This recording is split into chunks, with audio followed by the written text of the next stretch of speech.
ล่าสุดการนำเมืองล่องแจ้งก็บ่ได้นิ่งนอนใจหลังจากทีมกู้ภัยถอนกำลังออกจากถ้ำข้าเจ้าก็ยังได้ลงไปติดตามบรรดาครอบครัวที่ยังติดอยู่ในถ้ำไปให้คำแนะนำบรรดาครอบครัวที่เคยเข้าไปในถ้ำหั่นท่านผู้ชม FC แฟนคลับแล้วก็ล่าสุดก็ฮอดมือฮอดเฟียนที่เพิ่นจะไปเยี่ยมยามถามข่าวทั้งครอบครัวน้องพรซึ่งเป็นเอื้อยไผ่ของเฒ่าบุญเอเป็นภรรยาหรือว่าเป็นเมียของเฒ่าเบที่ยังติดอยู่ในถ้ำบ่สามารถออกมาได้นั่นทั้งเมืองเพิ่นก็บ่ได้นิ่งนอนใจเห็นว่าครอบครัวขาดเสาหลักและกำลังเห็นทั้งสองเนาะเขาเรียกว่าโลกโซเชียลทั้งสองฝากฟังแม่น้ำคลองพากันช่วยเหลือจนเฮ็ดให้น้องพรมีเฮือนอยู่เนาะมีเฮือนงามๆแล้วก็ชีวิตที่ดีกว่าเก่าทั้งเมืองเพิ่นก็เลย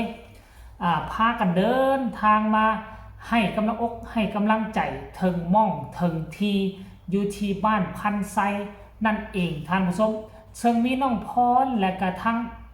ยูทูบเบอร์ดังฟังลาวเพิ่นพากันต้อนรับทางการนำเมืองก็ได้เว้าหลายสิ่งหลายอย่างได้แนะนำและได้เว้าให้กำลังใจให้กับน้องพรและเพิ่นก็ทั้งขอโทษขออภัยนำที่บ่ได้มาเยี่ยมยามถามข่าวเพราะว่าติดภารกิจหลายสิ่งหลายอย่างแต่ว่าอย่างน้อยๆเพิ่นก็ญาติเวลามานี่ท่านผู้ชมอันนี้คือความเป็นห่วงเป็นใยของพรรคของรัฐของพวกเฮาเนาะอาจจะบ่มีเงินคำกำแก้วมามอบมาช่วยเหลือแต่อย่างใดแต่อย่างน้อยๆข้าเจ้าก็ยังมีน้ำจิตน้ำใจญาติเวลาสละเวลาสิ่งที่มีค่าความจริงเพิ่นน่ะมีเวียกมีงานหลายเนาะมีเวียกมีงานหลายแต่ว่าเพิ่นก็ญาติเวลามาเบิ่งมาแยงน้องพรก็ดีอกดีใจยกมือไหว้ผู้รักผู้ใหญ่ทางเมืองเนาะท่านผู้ชมเนาะอันนี้ก็ถือว่าเป็นเรื่องเล่าดีๆเกี่ยวข้องกับชีวิตของน้องพรกับลูกตอนนี้ไปหน้าก็ยังมีโลกโซเชียลมีทั้งการนำเมืองมีทั้งญาติพี่น้องคนชาวบ้านพันไซพร้อมที่จะ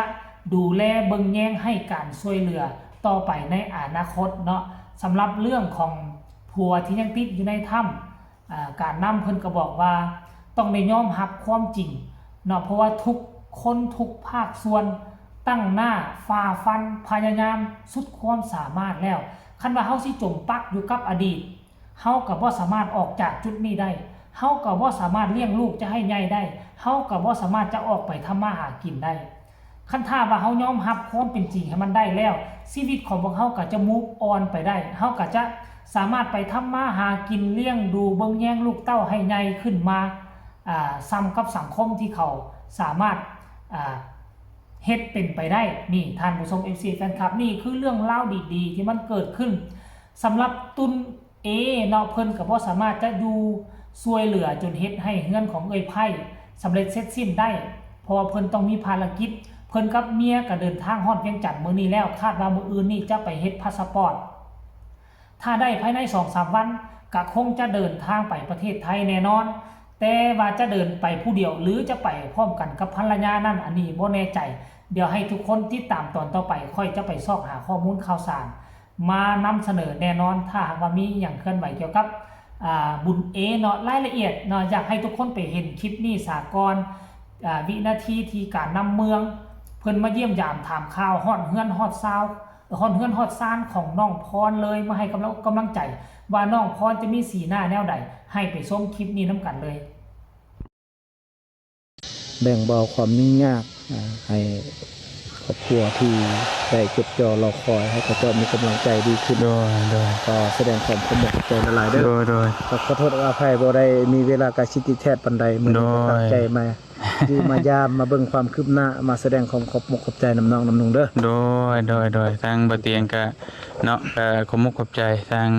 การนำทางเมืองลงแจ้งเพิ่นมาเยี่ยมมายามเนาะก็ขอบใจการต้อนรับและก็อำนวยความสะดวกอีหยังต่างๆหลายอย่างเนาะทางบ่เตียงเองก็คิดไว้ตั้งแต่สิ่งเดียวเนี่ยไล่ก็ช่วยจุดนี้ขอบใจทุกภาคส่วนที่ได้เบิ่งแยงในหลายด้านจำนวนหนึ่งก็เป็นเงินคำแก้วจำนวนหนึ่งก็เป็นวัตถุอุปกรณ์จำนวนหนึ่งก็เป็นกำลังใจจำนวนหนึ่งก็เป็นสร้างพื้นฐานเป็นยาวเป็นเฮือนคือน้องได้ประกอบส่วนนี้ประกอบส่วนอันนี้ก็เป็น กำลังแห่งรักให้ครอบครัวลูกเมียจะได้สืบต่อยอดดำรงชีวิตที่อบอุ่นกว่าเก่าก็สัน โด สัน ย ตามกำลังแห่งเขาก็ต้องได้เฮ็ดได้สร้างนั่นแหละได้ทำใจหลายสิ่งหลายอย่างบ่มีใครจะปรารถนาให้มันมีจุดนี้เกิดจุดนี้ถ้ามันสุดวิสัยแล้วเขาก็ต้องได้เคารพเหตุการณ์ที่มันเกิดขึ้น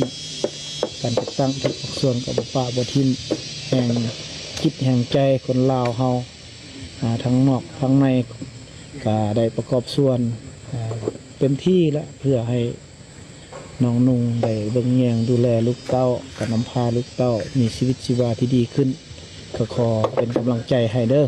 เข้มแข็งตอนหน้า น้องคือมาเยี่ยมมายามเนาะได้รูปให้ ก็ต้องขอบอกขอบใจเนาะคลิปจากทางบาวเตียงทองทานผู้ชมที่คุกคีอยู่กับบ้านน้องพรขั้นท่ากรณีว่าบ่มียูทูบเบอร์ใจบุญเรานี่นะชีวิตน้องพรคงจะอยู่จุดเดิมอยู่เฮือนหลังเก่าล้อมด้วยฝาไม้ไผ่ฝาไม้เหี้ยโปดซ้ายโปดขวาความปลอดภัยก็คงบ่มีนับตั้งแต่มีนะยูทูบเบอร์ทางภาคใต้ของพวกเฮาเนาะน่าจะขนวนภาคกลางกับภาคใต้นี่แหละเข้ามาช่วยเหลือนะบ่ว่าจะเป็นบ่าวยาวบ่ว่าจะเป็นบ่าวเตียงทองมี2คนนี่เป็นหลักจึงเฮ็ดให้บ้านของน้องรู้สึกจะปลอดภัยขึ้นและเงินที่เขาเจ้าบริจาคมานั่นเขาเจ้าก็พาไปเปิดบัญชีอยู่ในธนาคารเงียบห้อยแล้วบ่ตกเหียเสียหายไปใส่ง่ายๆนับจากนี้ไปท่านผู้ชมแต่ว่าคนดีกลัวจะประสบผลสำเร็จมันก็ต้องมีหลายสิ่งหลายอย่างที่มาคัดขวางเป็นต้นแมนเนาะช่อง YouTube ของบ่าวเตียงทองถึกบล็อกถึกปิดสร้างรายได้จนได้เปิดช่องใหม่ภายใน 2-3 วันคนติดตามปัจจุบันนี้น่าจะหลายพันเกือบจะทะลุฮอดหมื่นแล้วแหละก็ต้องให้ทุกคนไปติดตามเด้อไปติดตามไว้ท่านผู้ชมช่องใหม่ของเพิ่นก็ชื่อว่าน่าจะชื่อว่าเตียงทองเตียงทอง V2 อีกจักอย่างนะท่านผู้ชมตัวเก่าเป็นเตียงทองบ้านนาอันนี้เลยมันเตียงทองแล้วก็มีตัวภาษาอังกฤษตัว V แล้วก็2หมายความว่าเวอร์ชั่น2นี่นะท่านผู้ชมดูสิแฟนครับก็เข้าไปกดไลค์กดแชร์เด้อสำหรับค่อยกดติดตามให้เรียบร้อยแล้วเด้อทุกคนเนาะเอ้าอันนี้ก็คือเรื่องราวสิ่งดีๆที่มันเกิดขึ้นเนาะที่มันเกิดขึ้นกับชีวิต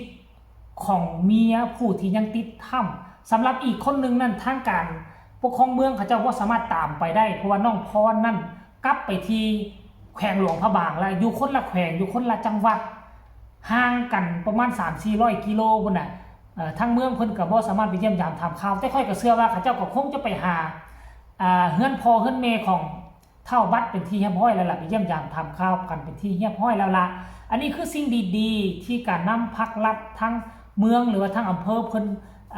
มามอบให้อาจจะมีบ่มีอีหยังมากมายแต่ก็เป็นกำลังใจอันนึงที่เฮ็ดให้น้องพรสามารถสู้ชีวิตอยู่ต่อไปได้นั่นเองท่านผู้ชมเอาสำหรับคลิปนี้ก็ขอฝากฝังเอาไว้อีกคลิปนึงขอแล้วกันช่วงค่อยคำยามแรงตะเว้นกำลังสิตกดินไปแล้วฝากกดไลค์กดแชร์กดติดตามที่สำคัญจะกดข้ามโฆษณาผู้ใดต้องการส่งกำลังแห่งใจไปให้พี่สะใภ้หรือว่าเอ้ยไพ่ของตุนเอกก็สามารถส่งมาได้ทางใต้คอมเมนต์สำหรับคลิปนี้ขอกล่าวลาท่านผู้ชมเป็นเพียงสำนีก่อนสบายดี